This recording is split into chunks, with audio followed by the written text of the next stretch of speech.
mentioned my past like a joke and changed the future without realizing it. I didn't think it would matter, mentioning my past like that. I said it so casually, wrapping it in a laugh to make it sound harmless. And you laughed too, but it wasn't a real laugh. It was the kind that stops before it reaches your eyes, the kind that settles somewhere heavy in your chest. I told myself you were just tired from work, not really paying attention. So I kept talking, letting the words spill out because, if I'm being honest, a small part of me wanted a reaction I couldn't admit to myself. You asked me so calmly why I was suddenly bringing up someone I claimed didn't matter anymore. I waved it off, saying it was just a story, nothing more. But it wasn't just a story, was it? I kept adding details, promotions, expensive dinners, how impressive it all sounded. You stayed quiet, a deep, unnerving quiet that should have been a warning sign. But I mistook your silence for indifference, not restraint. In my head, I told myself a little jealousy might be good for us. It might push you to try harder, to want more, to become more. Then you asked if I was unhappy. Instead of answering honestly, I deflected with another comparison disguised as a joke. That was it. That was the moment something shifted between us, even though I didn't see it right away. In the days that followed, you became calmer, more distant, almost polite. And that unsettled me more than any argument ever could have. I kept talking, though. I kept bringing up success stories that weren't ours, pretending it was just small talk. You listened so carefully, asking these neutral questions that felt like they were being filed away for later. I noticed you started working later, but not in a way that felt like you were trying to prove something to me. It was a different kind of focus, one that felt completely separate from us. When I finally worked up the courage to ask if everything was okay, you just smiled and said you were just thinking a lot. I assumed you were thinking about us, about how to improve things, about how to become the person I kept implying you weren't. I couldn't have been more wrong. The real breaking point came at a dinner with friends. I made the colossal mistake of saying it all out loud, dressing up my constant comparisons as admiration for my ex. The whole table went quiet. I let out this nervous laugh, praying someone would say something, anything, to erase the moment. You didn't. You didn't raise your voice or embarrass me, and somehow that made it so much worse. On the car ride home, you finally spoke. Why do you need to make me feel small to feel secure? I tried to deny it, but my words just tangled up, sounding hollow even to my own ears. You said you needed time to think, and I agreed, stupidly believing a little space would cool things down. But that space didn't bring relief. It gave you clarity, and it gave me a crushing anxiety. A few days later, you sat me down. You told me you finally understood the game I'd been playing.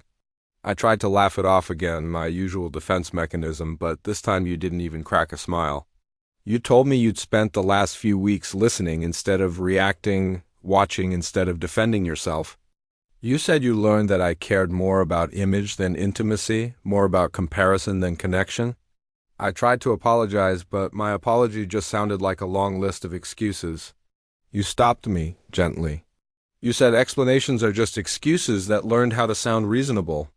And then you did something I never, ever expected. Something so quiet and devastating it took my breath away. You told me you were done? Done competing with ghosts from my past. Done trying to live up to expectations I never even had the decency to voice clearly. I asked if that meant you were leaving. You said no, not yet.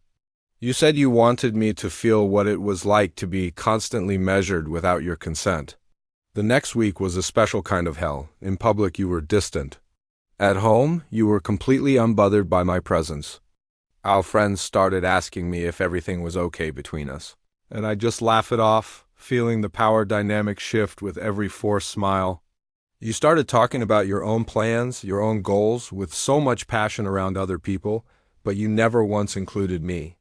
And I slowly realized you weren't trying to hurt me, you were simply no longer protecting me. And that hurt more than any fight ever could. One evening, you came home and told me you'd accepted a new job, a huge opportunity that would change your life. I congratulated you on autopilot, then froze when I realized you hadn't asked me how I felt about it. You just looked at me and said, I learned from you that validation doesn't need permission. That's when it hit me. My own toxic words had taught you how to detach. Panic started rising in my chest as I understood I had trained you to stop seeking my approval. I asked if there was still a chance for us, a chance to fix things, to finally talk honestly. You said honesty had been on the table long before I chose comparison instead. I finally broke down and admitted everything. I was insecure, I was afraid of falling behind, afraid of not being enough. You listened, and then you said, "Fear doesn't justify making someone else feel inadequate," I cried then. Not because you were being cruel, but because for the first time, you were being crystal clear. You told me this wasn't revenge. It was just the natural consequence of seeing the truth. I had to ask, "Do you still love me?" You said, "Love doesn't just disappear, but it does change shape." That answer scared me more than pure anger ever could have. In the days that followed, I sat with the crushing weight of what I had done.